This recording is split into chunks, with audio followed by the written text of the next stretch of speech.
Amigos que gostam de conversar em tempos interessantes, incertos, implacáveis.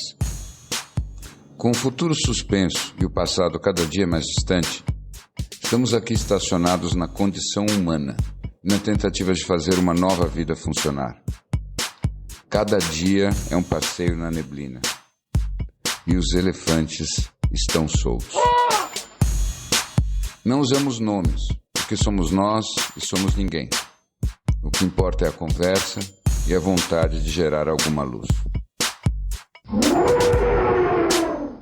Fiquei pensando muito na nossa última conversa sobre amores condicionais e incondicionais. Inclusive, foi muito legal que a gente recebeu muitas mensagens e provocações sobre o assunto. E eu pensei que, refletindo muito depois, faltou uma dimensão dos amores condicionais e incondicionais na nossa conversa que eu pensei que talvez seja muito relevante para o que a gente estava falando, que é a ideia de codependência e interdependência nos relacionamentos. E o quanto isso ajuda na condicionalidade ou na incondicionalidade dos relacionamentos. E eu queria ouvir um pouco de vocês sobre isso, porque no fim, eu acho que muito se fala da ideia de relacionamentos interdependentes, e eu fico pensando o quanto hoje em dia, de fato, a gente consegue ter um relacionamento que seja real e profundo, que seja interdependente. Eu acho que é uma boa pergunta. Eu não sei, esse negócio da codependência, na origem, era alguma coisa bem específica, tá? A codependência surgiu como uma hipótese quando você tinha aqueles casais onde um dos dois tinha algum problema sério e não conseguiria existir sozinho. E o outro, basicamente, era quem cuidava do um. E, de repente... Existia uma assimetria de força no relacionamento. Absoluta, só que o que eles descobriram, observando, que depois de um tempo, se por acaso aquela pessoa que tinha um problema grave melhorava e ganhava autonomia, o parceiro, na verdade, não via isso com tantos bons olhos, assim, inconscientemente, pelo menos, apesar de na consciência parecer que ele queria a melhora do outro, ele estava dependente daquela função que ele ocupava de cuidador e tudo mais. E a história começou assim, depois ela foi evoluindo até que ela passou a incluir todas as formas de insegurança na relação que você compensa com um papel claro. Então, existe codependência de muitos jeitos. Então, por exemplo, assim, aquele cara que tem dinheiro em todas as relações, ele entra numa coisa de deixa que eu pago, né? Né, tem gente que vai para esse lugar, então deixa que eu resolvo. E ele, na verdade, ele sem perceber, ele não só se cerca de pessoas que são mais frágeis e dependentes, como ele as treina para que dependam dele. E atrofia os músculos delas, né? Claro, e essa pessoa claramente é uma codependente. Agora, para mim, pelo menos, essa codependência não deixa de ser mais uma daquelas clássicas armadilhas e a gente entra em busca de certezas. Então, o relacionamento afetivo, para mim, ele sempre é aquela corda bamba onde você tenta botar uma coisa que é infinita em um mistério dentro de um recipiente finito que é uma pessoa. Então, sempre, e uma relação e uma história. Então, sempre é aquela coisa, puxa, será que a pessoa gosta mesmo de mim? Será que eu gosto mesmo de estar aqui? Eu gosto dela? Será que isso tudo está funcionando ou não? Então, é muito tentador você ter uma explicação, ainda que você não coloque assim, você tem um papel. E quando você tem o papel está lá, tudo funciona dentro do papel, e é claro que está tudo bem. Olha, essa pessoa tem esse lado, eu tenho esse outro lado, a gente encaixa, a tampa da panela e pronto. é o pé doente e o chinelo e todas essas metáforas famosas. Elas dão uma segurança e a verdade é que eu acho que os seres humanos eles não se dão muito bem sem esses tipos de atalho, onde você não precisa mais pensar e você só toca no automático. Enquanto que sem esses atalhos, sem esses rótulos, sem esses papéis, tudo tem o dispêndio de energia de uma terapia de casal. E quantas pessoas conseguem viver numa terapia de casal que não tem fim? Também tem isso, né? Então, essa é um pouco minha visão sobre a codependência. Ela em parte, ela é um problema e em boa medida, em algum grau, a codependência eu acho que sempre existe, tá? Pequenininha, seja, ela está lá. E a interdependência? Pois é, É a interdependência... uma utopia? Não, eu não sei, eu não acho que a interdependência é uma coisa que contradiz a codependência, né? Para mim, pelo menos, a interdependência é uma coisa quase que budista. Assim, não existe a existência sem a interdependência. Porque não existe a independência, só existe a interdependência, pelo menos para mim. Sim, quer dizer que... Todo mundo depende para existir de um monte de coisa que não vem dele mesmo, né? Então, você já tem uma interdependência com o meio, você tem uma interdependência com todo mundo que você está se relacionando. Agora, codependência é quase que aquele componente mais pessoal da história da interdependência, assim que eu vejo. O que você acha, Gô? Para onde você está indo com a cabeça? Não, eu estava lembrando de um episódio do Tim Ferriss que era exatamente sobre esse tema, que era uma entrevista com uma comediante chamada Whitney Cummings. Não sei se vocês lembram desse episódio. Não. Ela é uma comediante famosíssima e ela entrou num tema que eu até então não tinha prestado muita atenção e fui entender um pouco melhor e pelo menos a minha interpretação de tudo que ela foi contando ali, que a codependência nasce da necessidade de um mecanismo de controle, né, de segurança. Então, como o Bi falou, você cria, seja com o teu companheiro, seja com as pessoas que você convive, algum tipo de interdependência, né, que faça com que você tenha, mesmo que subliminarmente, algum fiapo de controle. E isso pode ser um negócio escancarado, tipo, vou pagar a conta de todo mundo, né? E sempre ser visto como esse cara, como você criar situações que as pessoas se encontrem num lugar onde não é claro a dependência que ela tem de vocês, mas é muito claro a não independência. Então, que são duas coisas bastante diferentes.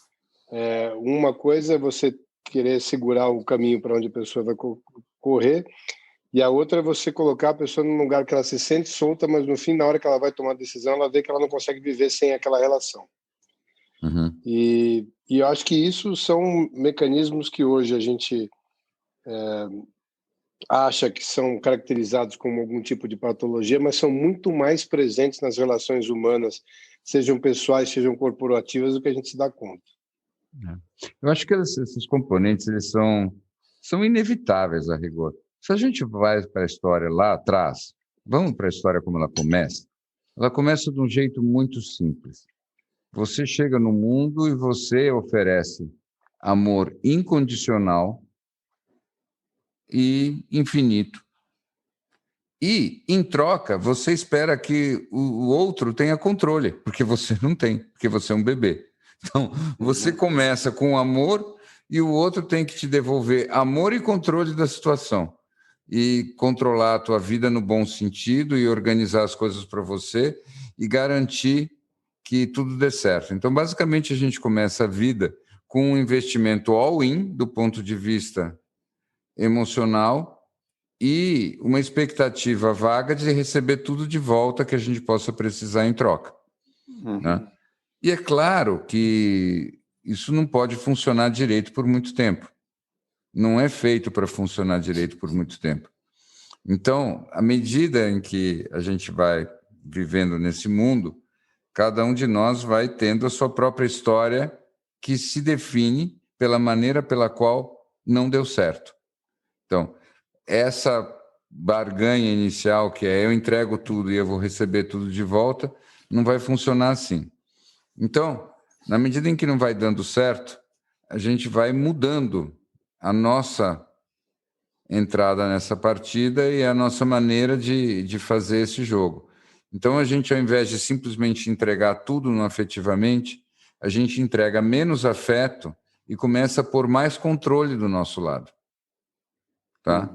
E, na medida em que as coisas vão dando errado, vai diminuindo a dose de afeto espontâneo e vai aumentando a dose de controle, até que a gente pode dizer que, no limite máximo, a relação é só controle e zero afeto, né?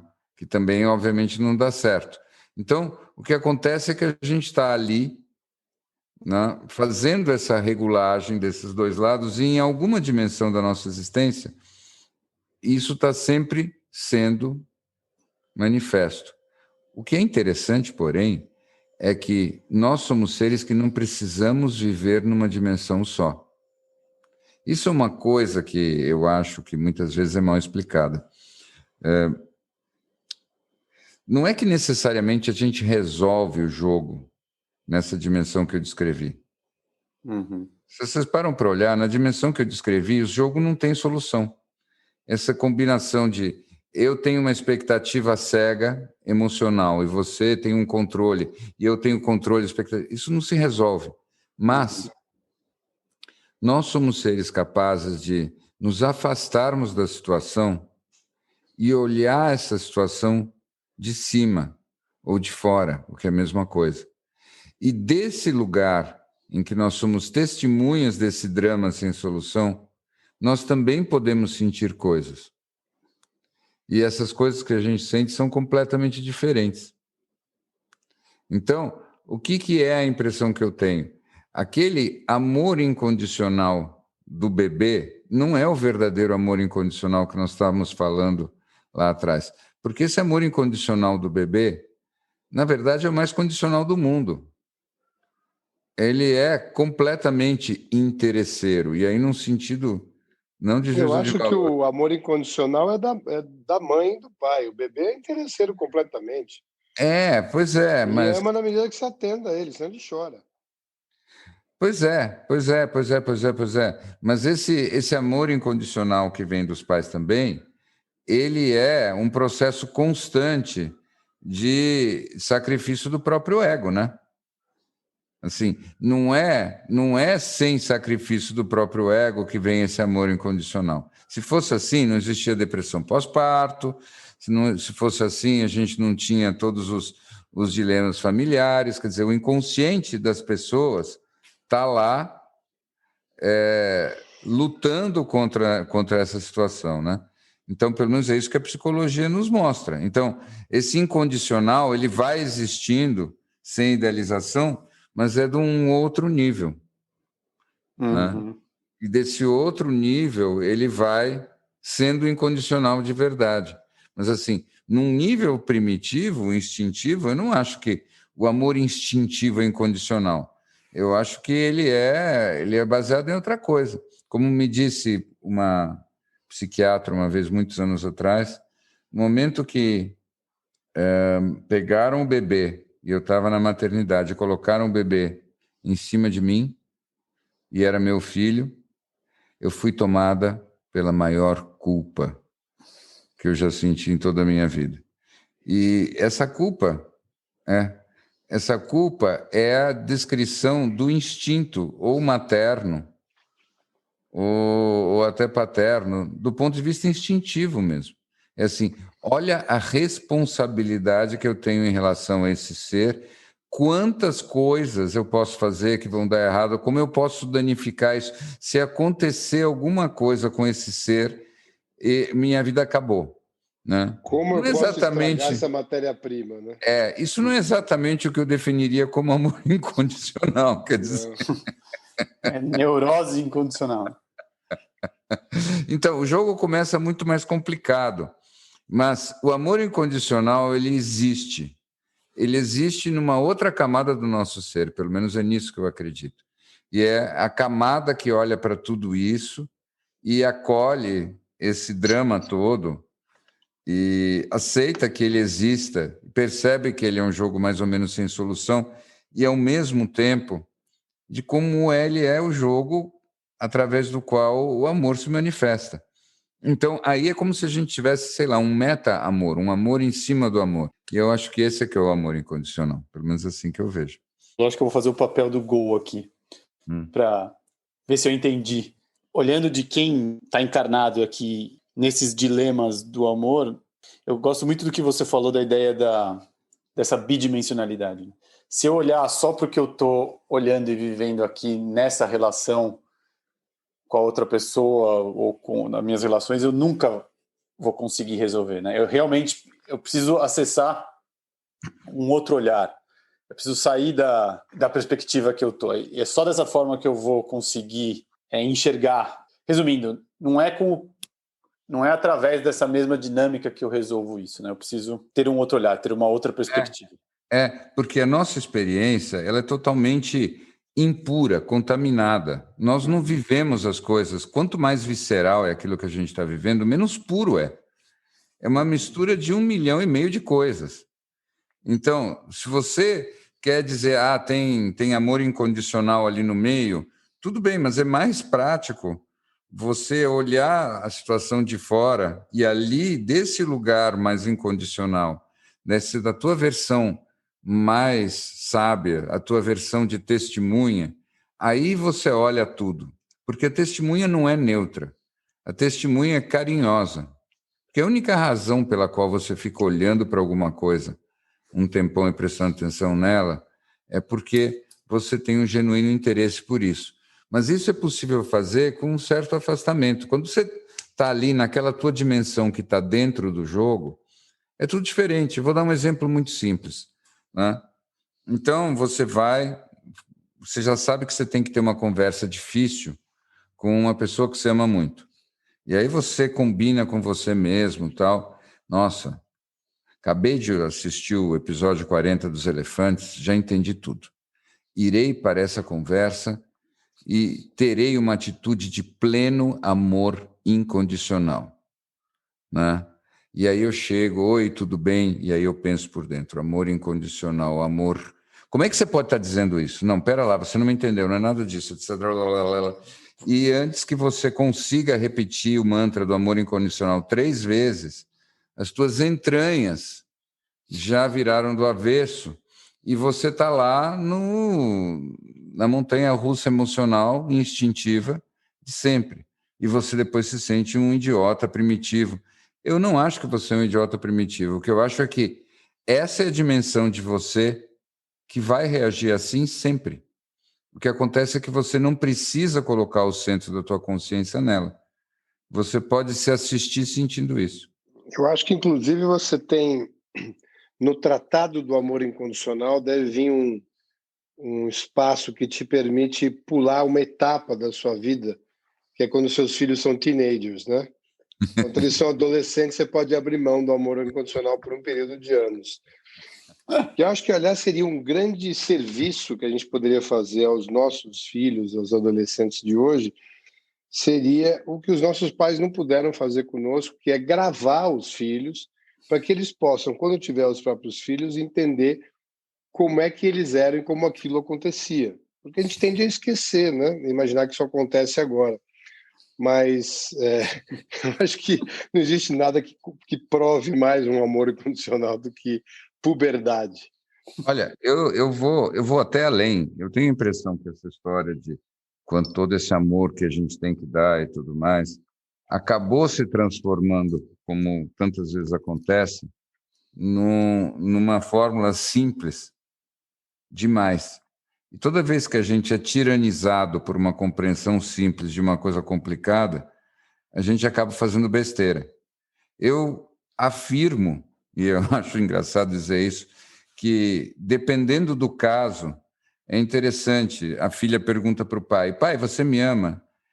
E ele, dependendo do que ela anda fazendo, ele diz, para ser bem sincero, não tenho tanta certeza, né? E eu acho que esse lugar pode ser muito mais rico, muito mais construtivo e pode ser um grande presente para a vida da filha. Hoje não, né, filha? Hoje não. Hoje não. Não tô te Hoje você amando. ultrapassou a minha capacidade de te amar. Então, porque isso, né? Essa história do amor incondicional também me parece uma espécie de 007, entende? Pronto. Sou amado incondicionalmente, agora tenho licença para matar. Não tenho certeza de que você transforma... É uma fábrica geradora de tiranos. É. Agora, voltando a falar do amor incondicional entre casais, seja de que forma eles se manifestem, uma querida ouvinte nossa trouxe, acho que 2 provocações que eu queria dividir com vocês. Uma, que eu acho que vai muito com o que o Bi falou, né? De você olhar de outro lugar esse amor incondicional. E ela trouxe essa provocação se o amor incondicional não fica mais fácil de ser atingido quando o amor acaba. E como é que fica o desejo numa relação incondicional? E eu acho essas provocações bem interessantes quando a gente fala de relações. A primeira parte eu queria entender melhor. Como é que fica o amor incondicional depois que o amor acaba? Não, que é mais fácil você ter um amor incondicional quando o amor de fato acaba e você olha ele por outra perspectiva, né? Que ele vira muito menos condicional, porque, enfim, você já não tem mais as condições do dia a dia, você não tem mais as condições da relação, e daí ele vai para um lugar de incondicionalidade, porque ele já é um amor até mais, talvez não idealizado, mas visto de outra perspectiva. Eu acho que esse primeiro amor, né, ele nunca foi incondicional, porque ele não teria acabado se assim o fosse, né? Ele acabou porque a condicionante que o mantinha deixou de existir. E a questão de você poder assistir por um outro prisma, eu acho que complementa até a sua segunda questão. Na minha opinião, talvez o amor que seja desconectado de um desejo possa ser vivenciado de uma forma talvez mais plena, ou mais verdadeira, ou menos confusa. Não quer dizer que as coisas não possam acontecer juntas, mas eu acho que o que ela quis dizer, talvez, não sei, talvez a minha interpretação seja essa, que uma vez que saiu o desejo dali, você possa ver o que sobra de verdade, e ali possa existir um amor de uma outra dimensão, um querer bem, um carinho, alguma coisa assim que também possa ser na mesma linha. Mas existe desejo? Isso é difícil para mim responder uma pergunta desse tema para o amor em pessoa que está na minha frente, né? O homem é amor. Larry B. Não, Larry Snow. Larry Snow. Nem tente projetar isso no B, por favor. Eu tô olhando o B aqui, o B tá... Essa carteirinha Shining Light. Ela é dourada, é uma carteirada. Né? Ela tem um badge. Larry Snow. Olhem, eu tenho a minha leitura, que é um pouco uma explicação daquilo que eu tentei dizer na última vez que a gente conversou sobre isso. E para mim a coisa vai assim, né? Amor verdadeiro é eterno, tá? Acho que eu começo por aí. É alguma coisa meio como a luz. Eu não acho que amor verdadeiro, em alguma medida, ele deixe de existir como amor, tá? Agora, o que acontece? Relacionamentos, eles começam, se desenvolvem e acabam, porque eles são seres vivos, eles têm ciclos de vida. E os relacionamentos, para mim, eles não são eternos. Então, existem relacionamentos que são libélulas, existem relacionamentos que são tartarugas das Galápagos. Mas, assim, eu acho que se nós tivéssemos, sei lá, uma vida saudável por 200 anos, imaginar que a gente se casasse aos 25, ficasse casado por 175 anos, seria um tipo de doença mental. Não ia fazer muito... Não é você que falou daquela... Existe uma cidade na Itália onde os casamentos duram primeiro 1 ano, depois as pessoas têm que se reunir de novo e fazem aí tem uma prorrogação para mais 5 se os dois tiverem interesse e estender o contrato, não é isso? É isso mesmo. Tem uma comunidade no norte da Itália que, eu não me esqueci o nome qualquer agora, mas em princípio é o seguinte, eles têm são contratos de leasing. Dá para dizer que é isso.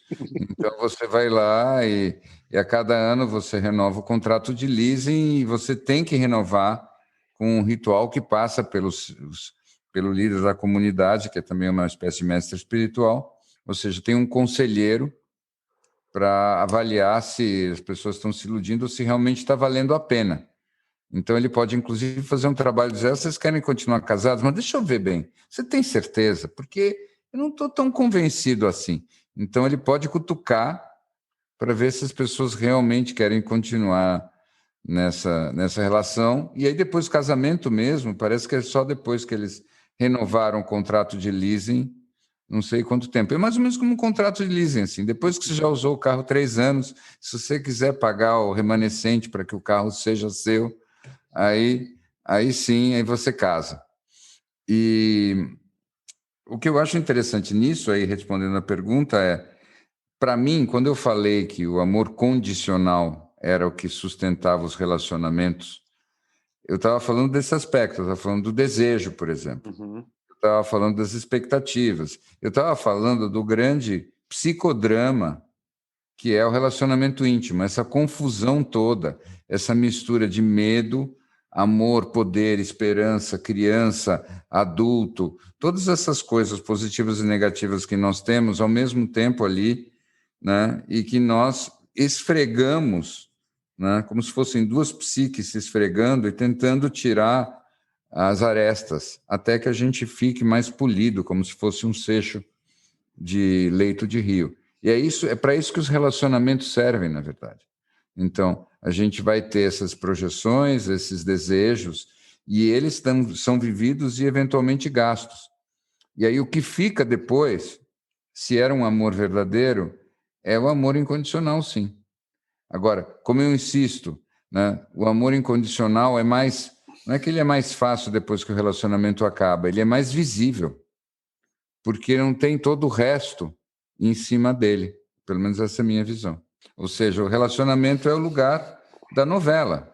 Depois que acabou a história, a novela, todo mundo já se satisfez ou já se frustrou de todas as maneiras que estavam presentes e possíveis naquela química, fica aquilo que é um amor que não precisa falar, não precisa mais conversar. Também não precisa necessariamente transar. E aí esse amor, ele é amor incondicional. Agora, ele é muito mais sem desejo e ele é livre também. Então, necessariamente, as pessoas podem continuar juntas depois que chegam nesse estado? Claro que podem. Vai depender dos outros fatores. Mas é isso que eu quis dizer na última conversa. Elas não necessariamente precisam, porque se precisassem, seria condicional. Eu tendo a concordar também. Agora, para mim, a história importante disso, juntando com as conversas que a gente tem, é onde tudo isso se articula com a história dessa conversa que a gente tem com a gente mesmo. Porque eu estou falando muito hoje desse psicodrama, dessa novela mexicana que são os relacionamentos. Só que nós não fazemos só isso fora, nós fazemos isso dentro da nossa própria cabeça também, né? Uhum. E com a gente mesmo. E com a gente mesmo. E por isso nós temos tantos autores bacanas que ficam tentando nos ensinar a sair desse diálogo, né? Desse diálogo com a gente mesmo, que é como se fosse essa voz interna o tempo todo. E aí, sobre isso, tem um livro interessante que acabou de sair, se chama Chatter, e é um livro que, quer dizer, assim, é a conversa dentro da cabeça de um autor que tem uma profissão maravilhosa. Ele é um psicólogo acadêmico, acho que da Universidade de Michigan, e ele é especialista da cadeira de introspecção. Isso você ia gostar, hein, Larry Go? O que você é? Eu sou professor de introspecção na universidade, né? E eu ganho bolsa para ter o meu laboratório de introspecção, e eu fico estudando introspecção. Uma das coisas que ele fez foi chegar no Times Square e virar para as pessoas e dizer, então, eu sou um cientista, eu tenho aqui um gravador, você toparia gravar tudo que está passando pela tua cabeça, você falando com você mesmo agora? E ele coletou mais de 1.000 Ele conseguiu? gravações. Sim, algumas pessoas obviamente não fariam, algumas pessoas gravaram só Isso que... da mesma pessoa, as 1.000, não? Não. Você pegar da pessoa certa... Ele ia demorar mais ou juntar. menos um dia para conseguir fazer. 1 dia e meio, né? 1 dia e meio. Um dia pós quebra de relacionamento, você dá uns 150 volumes. E a conclusão que ele chegou é interessante. Ele chegou à conclusão de que, primeiro, nosso cérebro foi feito para funcionar desse jeito, tá? E que, de fato, o problema não é ele fazer isso. O problema, obviamente, é o quanto que a gente entra em círculos viciosos e espirais negativas. E que, no fundo, claro... Que o Sadhguru fala muito que, né, a mente está cumprindo a função dela de gerar pensamentos. E a consciência entra, muitas vezes, no lugar do pensamento, achando que ela é o pensamento, e outras vezes consegue se colocar no lugar do observador e pescar o pensamento que faz mais sentido. Mas a função da mente é aquela, o espaço que se dá a ela, que é a questão do quanto você consegue levar a tua consciência. E é útil, né? Agora, vamos falar de uma coisa séria aqui, vai. Vamos falar de um negócio sério, porque a gente fala de todos os processos que a gente cria, tudo que a gente lê para se distanciar do pensamento. Mas quando, como diria um termo que em português eu ainda acho que deve ter uma boa tradução, mas no inglês é when the shit hits the fan, né? Ou seja, quando a panela esquenta, alguma coisa assim. Quando a porca torce o rabo. Cara, como é difícil, né, você conseguir encontrar aquele espacinho entre o estímulo e a reação. Mesmo que você ainda consiga não reagir, como você consegue ver essa avalanche de pensamentos e de fluxograma de possibilidades que a mente vai criando para os diversos diálogos que você podia ter, e para não falar dos pensamentos obsessivos compulsivos que se entra muito fácil, e mesmo com a consciência dessa situação existe, e até onde é que eu li isso? Acho que foi no David Hawkins, que a gente não pode subestimar a parte da gente que é alimentada de prazer por estar nesse lugar da simulação dessas discussões internas. Pois é, mas desse lugar de prazer que a gente tem vontade de ficar. Aquela raivinha que é gerada, aquela situação, cenário que a gente cria, a gente sai, fala tudo que a gente imaginava que a pessoa precisasse ouvir, sai daquele lugar com aquela satisfação, daquele preenchimento, não dá para subestimar esse viciozinho desse lugar gostoso, né? Mas é justamente nessa direção que é meu ponto. Meu ponto hoje não me parece que o bom caminho seja você ter a expectativa de que isso não aconteça ou de que essa reação não venha.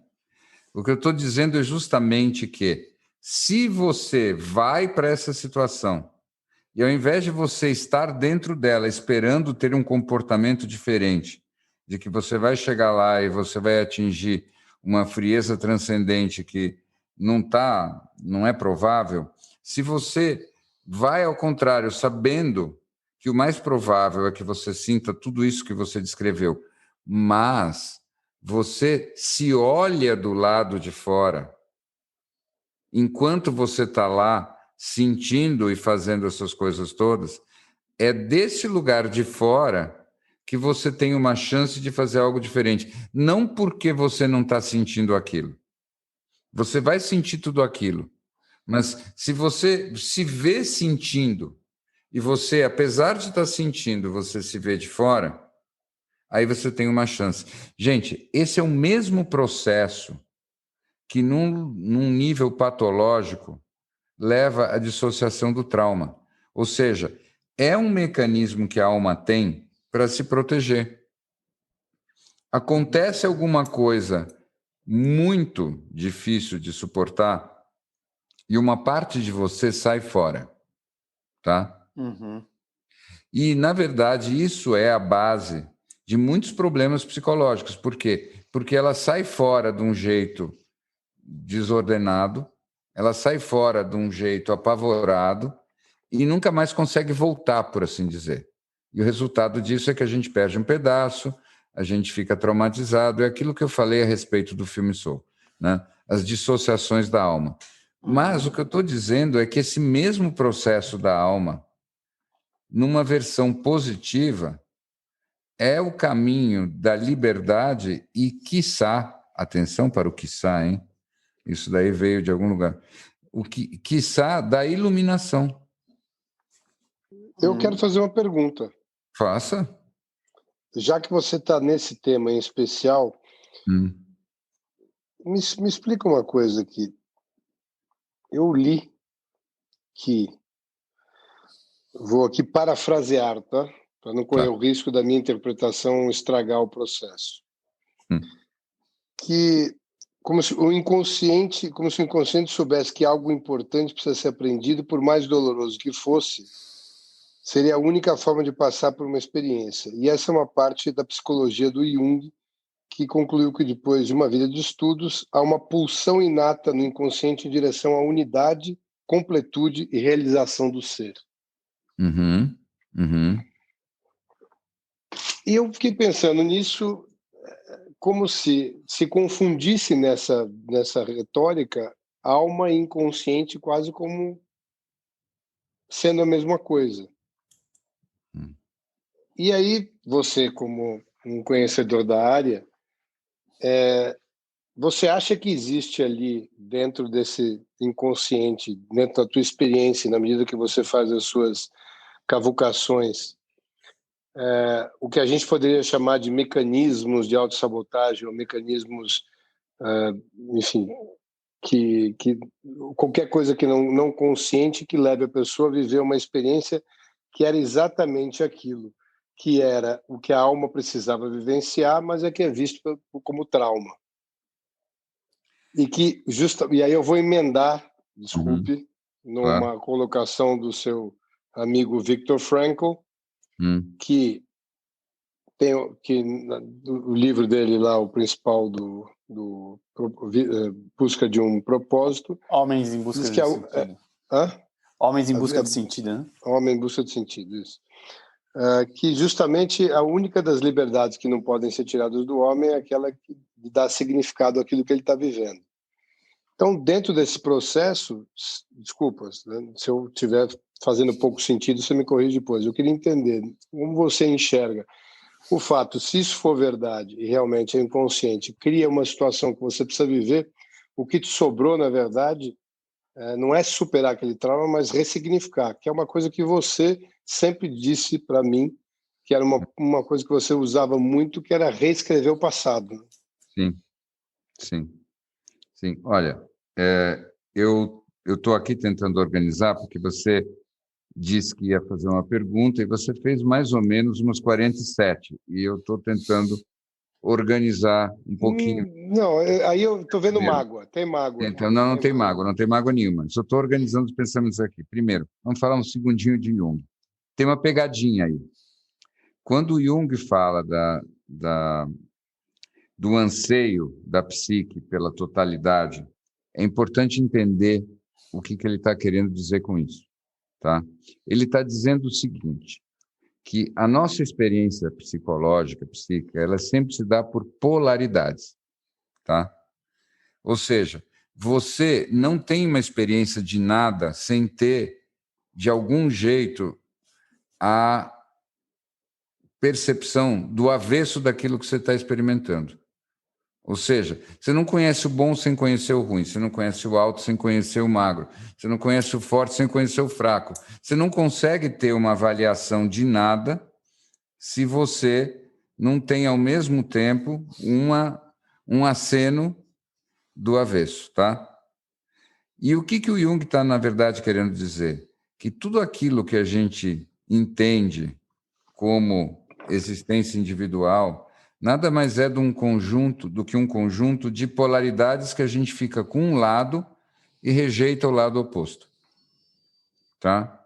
Então, cada um de nós pode se descrever como uma série de pares de polaridades em que você é uma coisa. Então, você se acha mais isso do que aquilo e você tem um número infinito de experiências disso. Muito bem. O que ele disse é, a gente primeiro se reconhece nessa polaridade e depois a nossa tendência é perceber que a gente também é o oposto. E é na medida em que a gente pega o oposto também, que a gente fica as duas coisas ao mesmo tempo e a gente se torna completo e total. Então você é ao mesmo tempo bonito e feio, inteligente e burro, alto e baixo, forte e fraco. E aí, na medida em que você consegue experimentar as duas polaridades, dependendo da circunstância, você é tudo.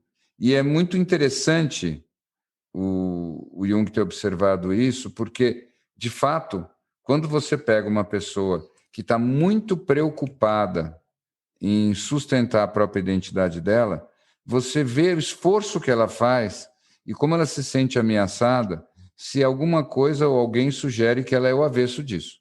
Tá? Então, isso é o que o Jung estava falando.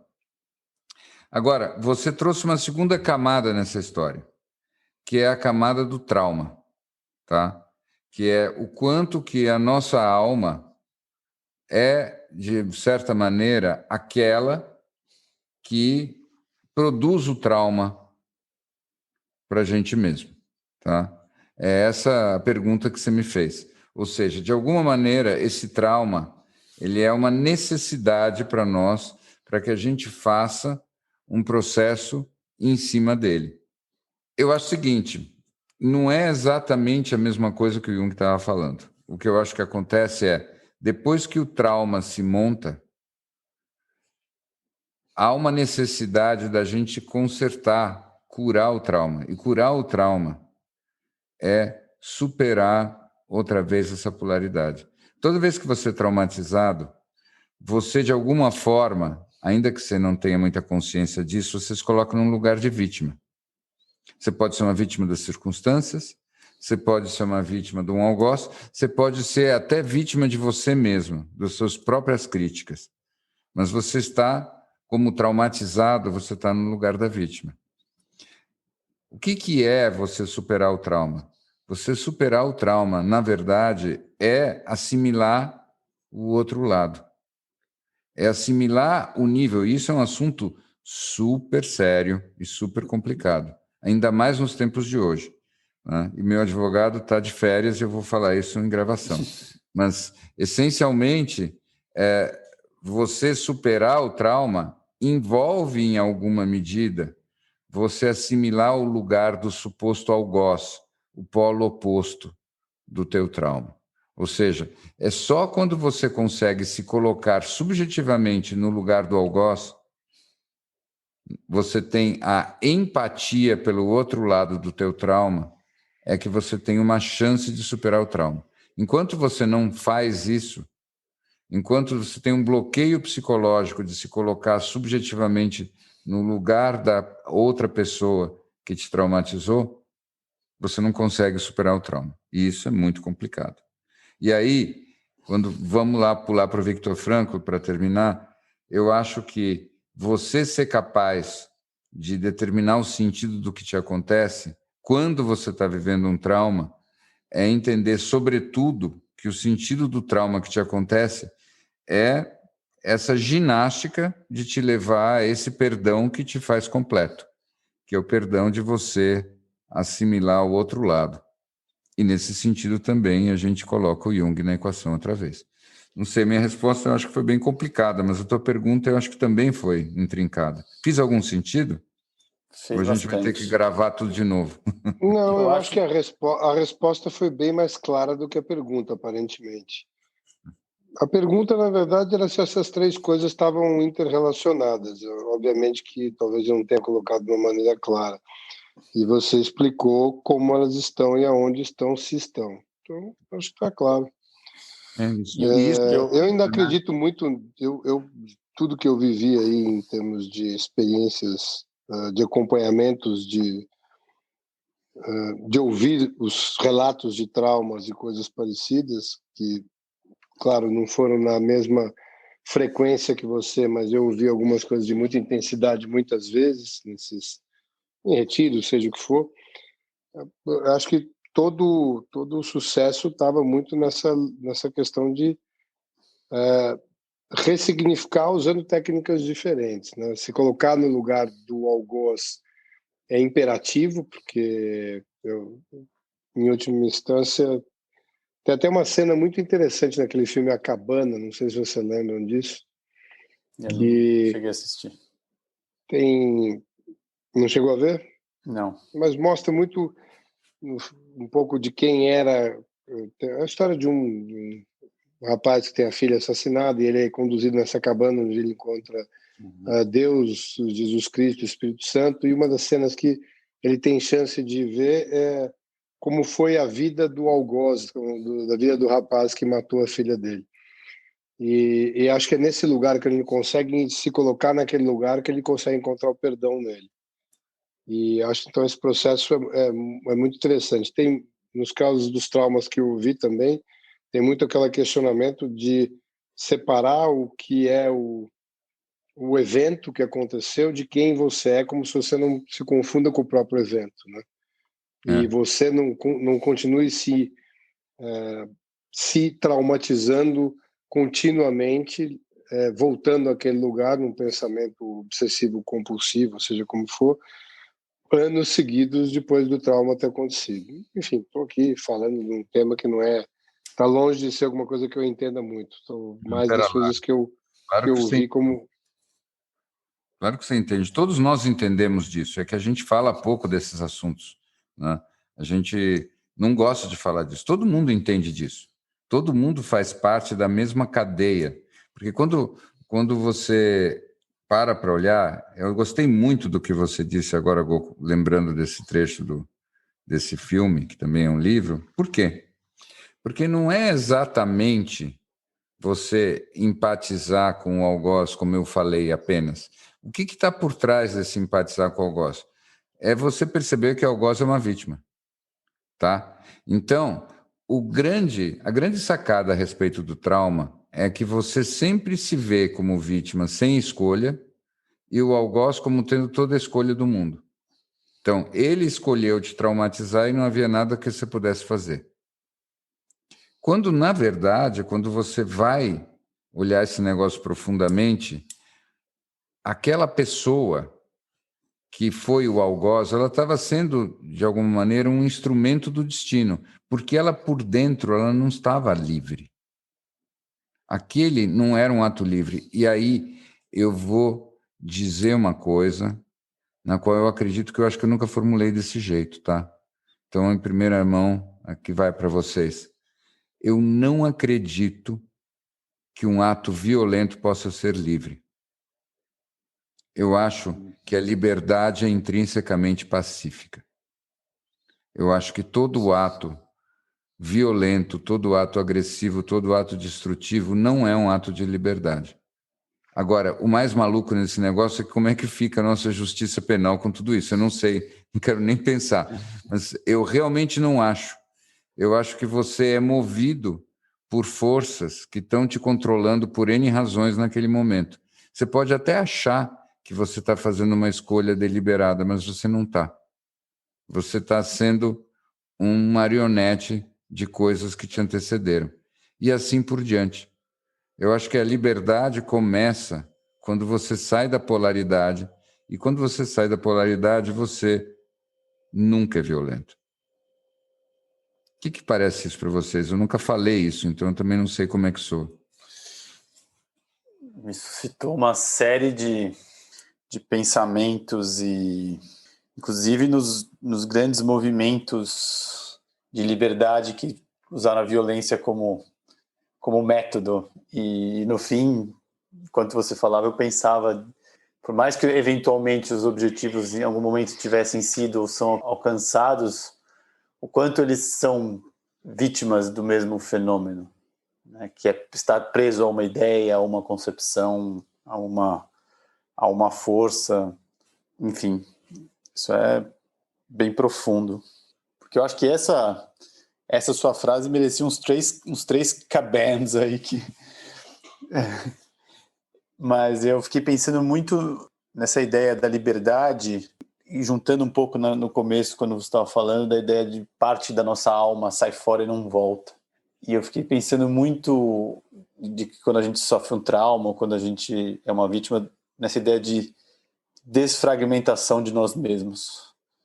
De como é que, de alguma forma, a gente volta a ser inteiro. Você começou a falar disso, a gente acabou indo por outra seara, mas eu vi de alguma forma um encaixe aí, que no fim, quando você tem esse trauma, também é uma parte tua que se perde, que sai. E na hora que talvez você tenha esse olhar empático e você consiga olhar deste lugar para o outro, enfim, a gente sabe, todo mundo que já sofreu um xingamento ou uma fechada na rua, das coisas mais básicas até as coisas mais pesadas, sabe o que é passar qualquer coisa e o quanto é difícil, né? Das coisas mais banais já é difícil você perdoar, ter empatia, imagina em coisas ultra complexas. O quanto você pega de novo, ao você reconhecer a humanidade do outro, você pega a sua de volta. Eu fiquei pensando um pouco nisso enquanto você falava. Eu acho que tem um pedaço disso e tentando esclarecer um pouco como é que eu acho que essa história do trauma e a história da iluminação ou da libertação, como é que elas se relacionam, tá? Eu vou tentar aqui dizer de um jeito... Eu acho que eu nunca vi isso em lugar nenhum. Hoje não sei porque eu tô umas coisas meio frescas, mas eu acho que é assim. Vocês imaginam o seguinte, quando você vive um trauma, uma parte de você sai da cena, tá? Mas não é aquela que olha. Você fica lá olhando, mas você perde um pedaço, tá? Uhum.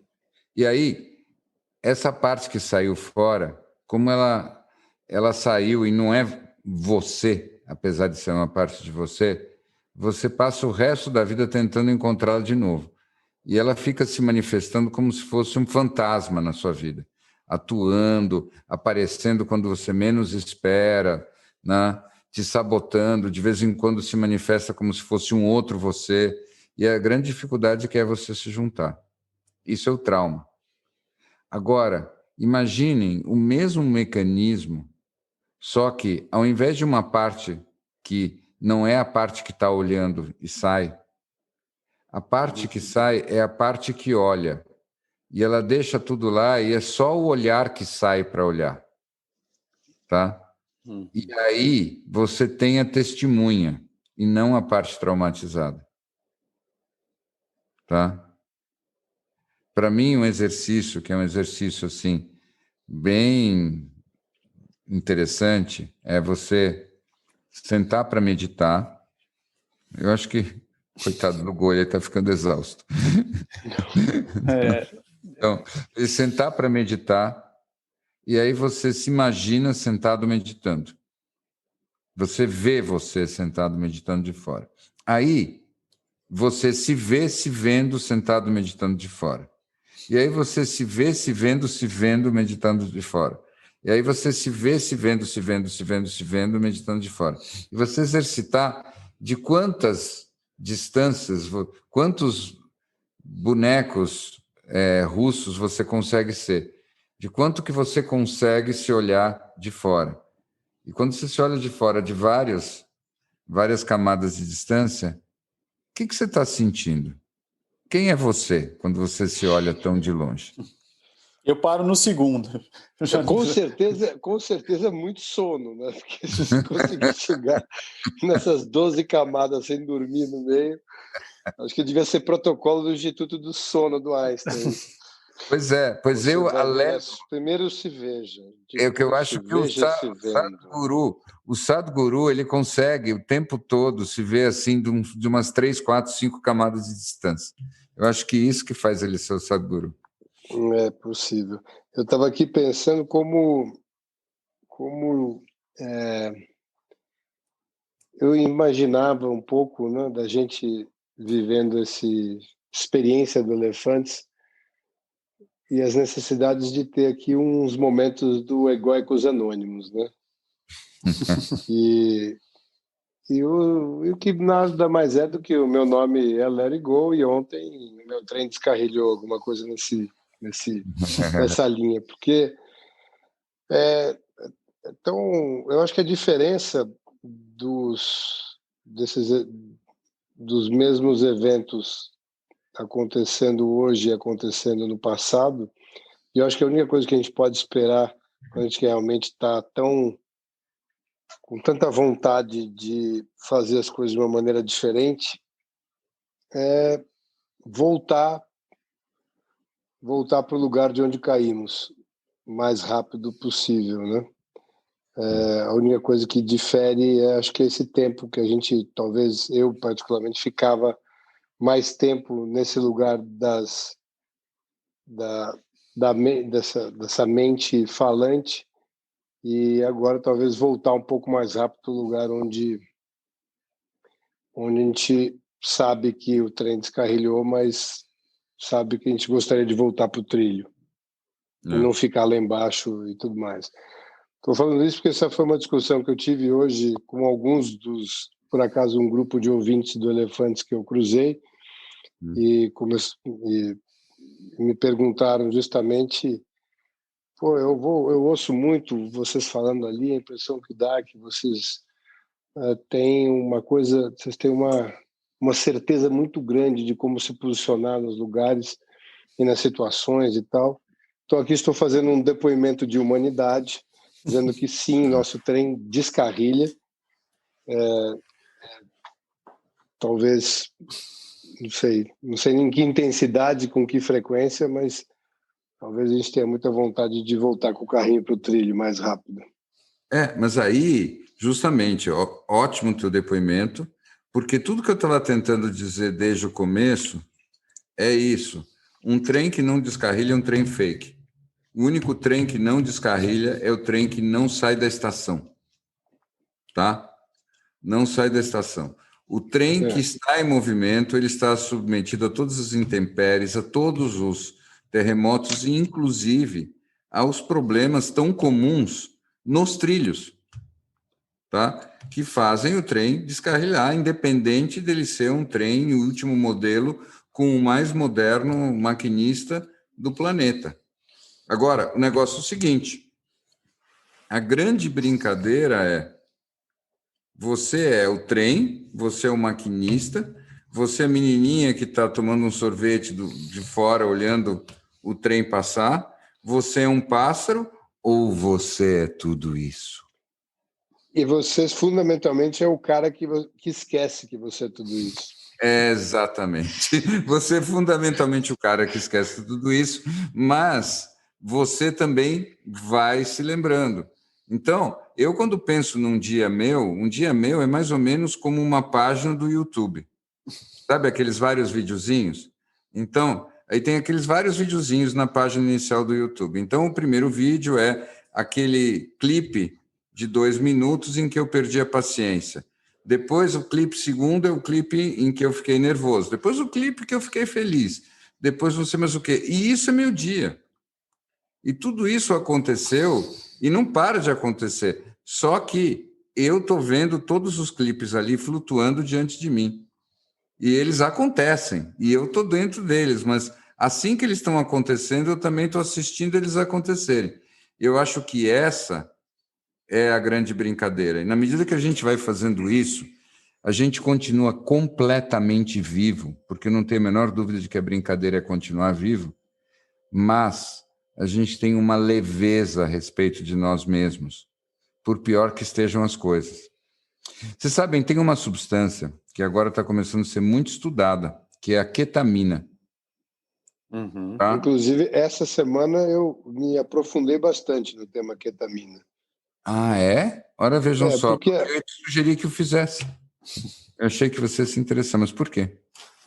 Porque, na verdade, os tratamentos de trauma com psilocibina, que ainda não é legal no Brasil, são mais complexos, embora ela seja extremamente eficiente. E a ketamina é legal no Brasil. Pois é. Era exatamente isso que eu ia te dizer. A gente não precisa nem conversar, a gente conversa... A gente não precisa mais conversar, amor. Meu amor, é tudo telepático. Você me completa.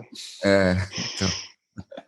E a ketamina, que é legal, o que faz a ketamina? Então, eu nem preciso te dizer, mas eu vou contar para quem está nos escutando, que não...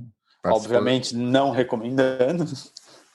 Olha, não dá para você... Muito pelo contrário. Muito pelo contrário, eu recomendo sim, mas você precisa acessar um dos poucos médicos que pode prescrever isso.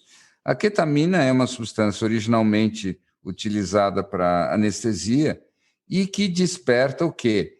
Estados dissociativos. Mas o que são esses estados dissociativos? É parecido com o que eu estava dizendo, mas eles têm uma diferença.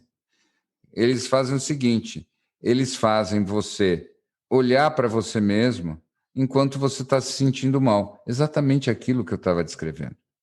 Tá? Então, pegando aquelas pessoas que estão naquelas ruminações muito negativas, depressivas, que estão pensando em suicídio, essas coisas, etc., se dá ketamina para ela, ela fica se sentindo durante algum tempo. O efeito não é muito longo, tá? Isso que é o mais interessante. As doses que são dadas, às vezes, fazem efeito por 15 minutos, 20, meia hora, tá? Mas durante essa meia hora, você fica leve, alegre até, meio risonho, e você se vê ruminando aquelas coisas destrutivas todas. Tá?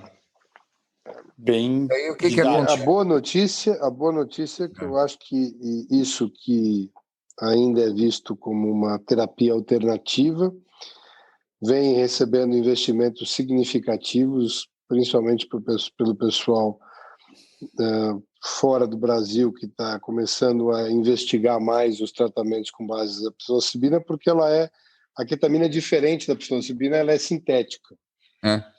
Então, as pessoas têm uma predileção agora na onda que a gente vive hoje de ir para um processo natural. A psilocibina, para quem não sabe, é o princípio ativo do cogumelo. Então, ela pode vir ou no formato dos cogumelinhos secos, que são vendidos aqui no Brasil, porque são dos poucos países no mundo onde é legal, e tem a versão da psilocibina, que já seria o princípio ativo isolado, mais estável, portanto, um tipo de evento um pouco mais... eu não gosto de usar a palavra controlado, porque a ideia não é controlar o evento, mas estabilizar mais o evento. Parametrizável. E muita gente é mais adepto do 100% natural, mas a verdade é que, sem querer fazer uma grande propaganda do tema aqui, e aí tem daquele documentário O Fungo Fantástico, né? Que conta muito dessa história de como está se desenvolvendo e como é que você consegue acessar esses estados alterados de consciência que te permitem, não só com isso, mas com MDMA também, com tratamento de traumas pós-guerra e tudo mais, e, enfim.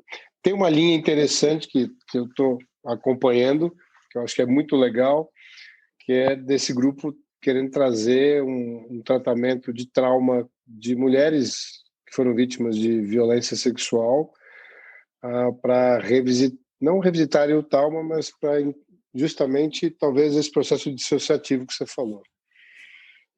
Então, veja, são abordagens diferentes, experiências diferentes. Eu acho que a ketamina é uma substância, apesar de ser sintética e mal usada, pode ser uma coisa perigosa, sem dúvida. Ela é intrinsecamente mais simples do que a psilocibina. Ela é bem mais simples. O efeito dela é uma coisa muito mais dirigido, e eu acho que vai ser, meu palpite pessoal, a próxima grande revolução no tratamento das depressões, especialmente daquelas resistentes. E, seguinte, você sabe onde ela nasceu? A ketamina? Onde ela nasceu, eu não ousaria dizer, mas onde ela foi... Porque a grande diferença é que ela tem um histórico de eficiência e de aplicação de um evento que propiciou para os pesquisadores americanos terem insumos incríveis ali para poder chegar na eficiência da droga, né? E da segurança, principalmente. Guerra do Vietnã. Foi a substância mais usada durante e no pós-guerra. Para estresse pós-traumático? Na verdade, ela era usada tanto na parte de De anestesia? De anestesia, como no pós-traumático. Mas na anestesia você via a segurança. E aí no volume, eles tinham que colocar um volume estúpido ali, para o cara... Ele tinha que sair daquele lugar rapidamente, era um substituto de morfina até.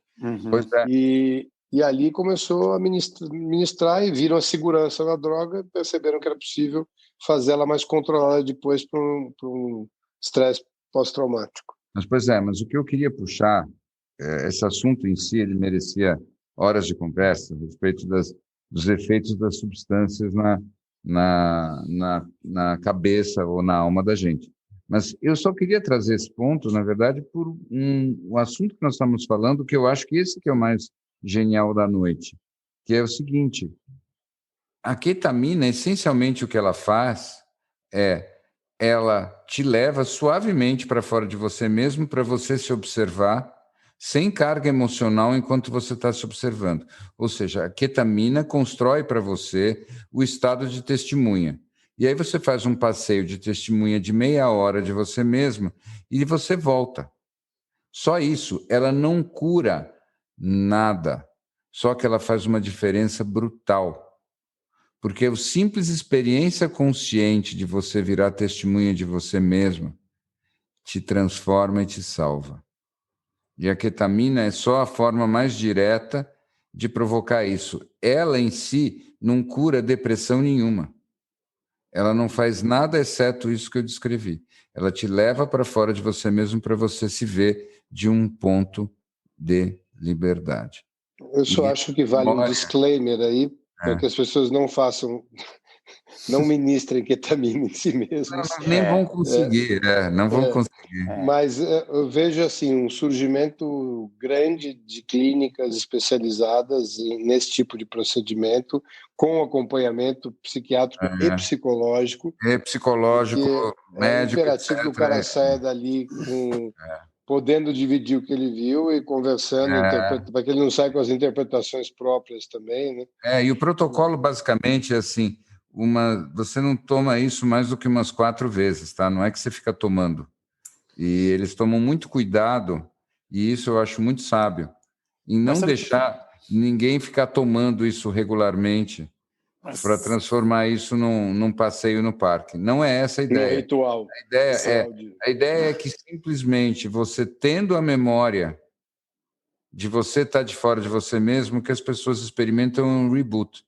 Então, a grande metáfora é quando o teu computador Windows, normalmente os Macs não fazem isso, mas há exceções, quando aquele teu computador, nenhum programa mais funciona direito, só a paciência e todos os outros estão lá travados e tudo mais. A tela azul.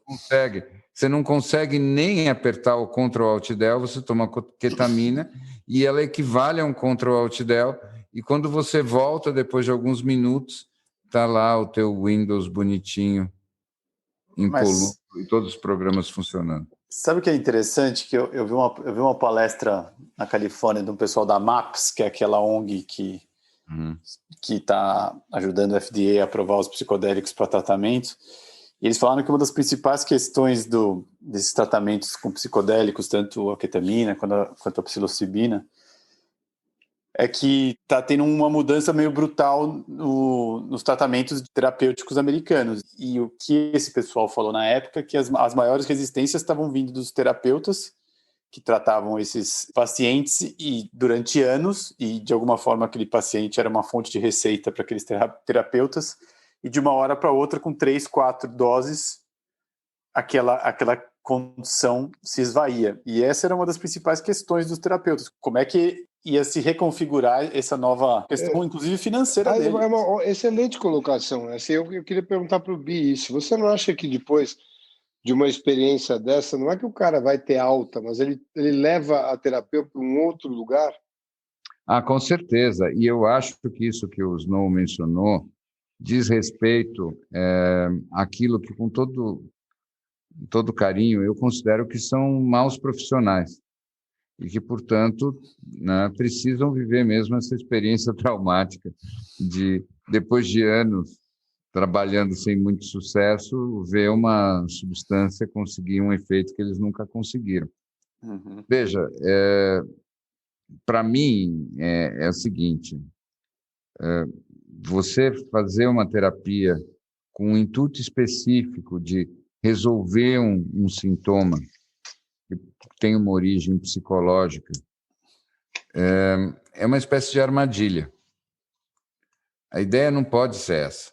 A ideia tem que ser você ter a melhor maneira possível, a melhor oportunidade possível de examinar aquilo que você está vivendo e ampliar cada vez mais o contexto de compreensão daquilo que você está vivendo, até que, eventualmente, aquele problema que você tem se torne relevante dentro do contexto que você está achando mais interessante examinar. Então, aquele negócio de chegar a dizer assim, doutor, eu só estou aqui porque eu tenho umas enxaquecas nervosas. Eu não quero mexer em nada, eu só quero mexer nas minhas enxaquecas. Né? Não é possível. Então, digamos que você, depois de anos, e a pessoa achava que a questão eram as enxaquecas, ela toma um remédio, as enxaquecas desaparecem, um bom terapeuta vai virar e dizer, ótimo, agora vamos examinar o vazio que você sente uma vez que te tiraram selvagemente as tuas enxaquecas tão queridas de você. Está se sentindo suficientemente abandonado? Está se sentindo suficientemente vazia e sem razão de viver?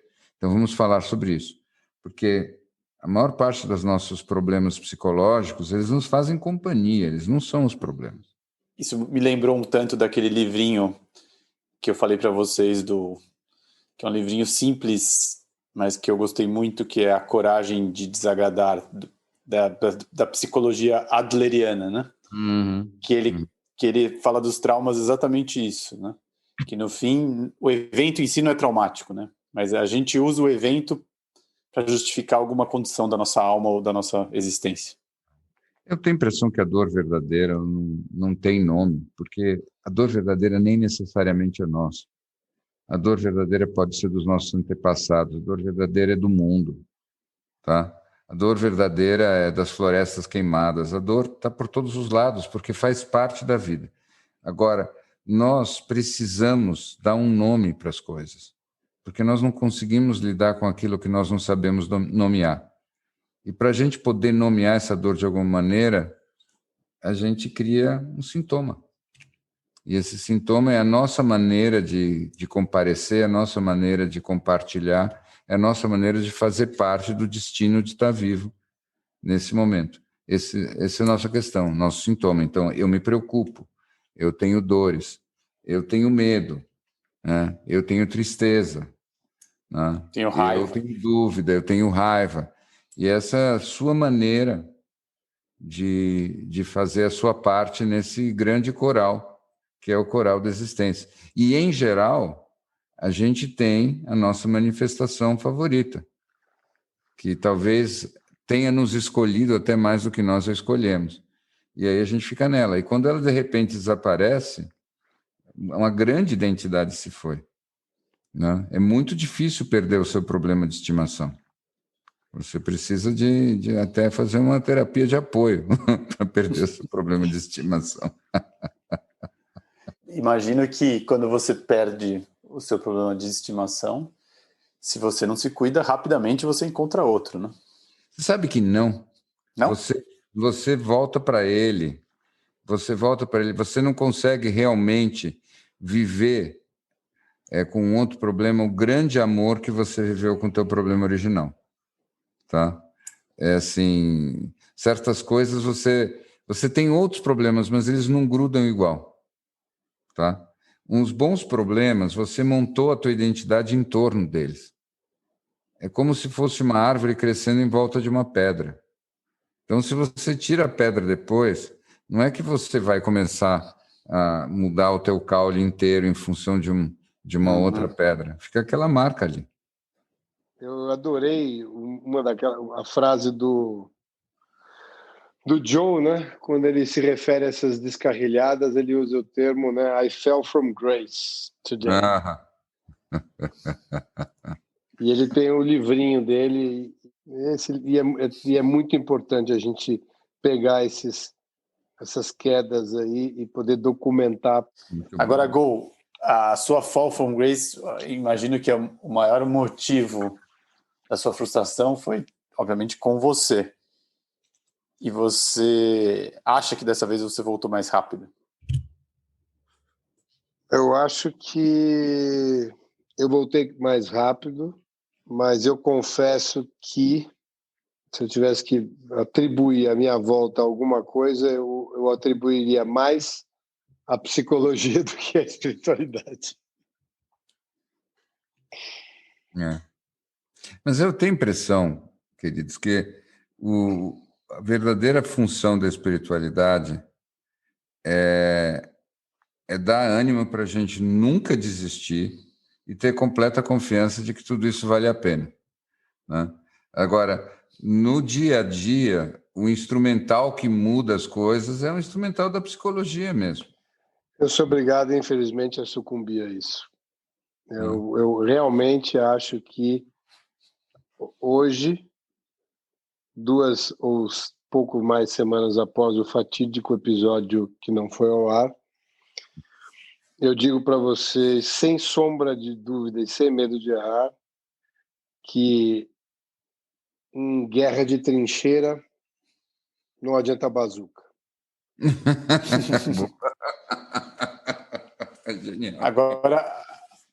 Agora, Go, eu vou fazer vou fazer o seu papel aqui. Você pode detalhar para a gente qual foi os aspectos da psicologia que te ajudaram a voltar? Sim, eu acho que tem... muitas vezes o surrender, né? Ele é muito confundido. Eu, talvez, pela minha inexperiência, acho que ele é muito confundido com a não ação. Uhum. E eu acho que, independente de você, talvez a sua emoção seja uma emoção de surrender, mas tem uma right course of action aí, que é muitas vezes você analisar a psicologia do evento. Uhum. E a tua reação, o do outro, e o que é preciso que aconteça para que seja mudada uma dinâmica. Uhum. E isso está na psicologia, não está em nenhum outro lugar. Ela pode estar no lugar de surrender, pode ser até, mas eu não sei, a impressão que dá é que muitas vezes esse lugar pode ser de serviço absoluto ao processo. Uhum. Se ele deixa aí por um... Porque, na verdade, é o seguinte, se a gente vivesse no estado de surrender permanente, tudo bem. Aí, cara, no tempo, você acaba levando tudo no mesmo lugar, mas não é o fato na guerra de trincheira. Uhum.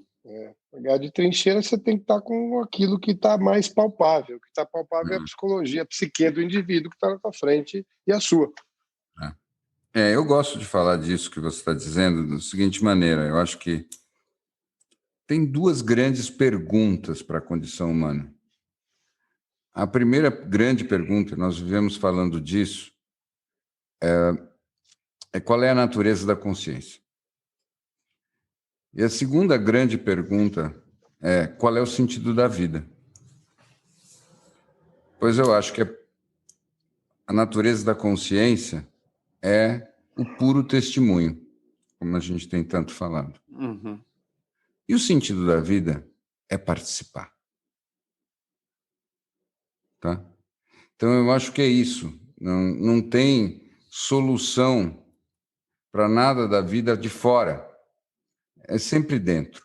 Em caso de dúvida, all in. Participa. Entra no jogo. Então, de fato, a natureza da consciência é o puro testemunho. Mas a gente não vive exclusivamente para olhar para a própria consciência. A gente está aqui participando. Então, é uma combinação dessas 2 coisas. E isso é o complicado.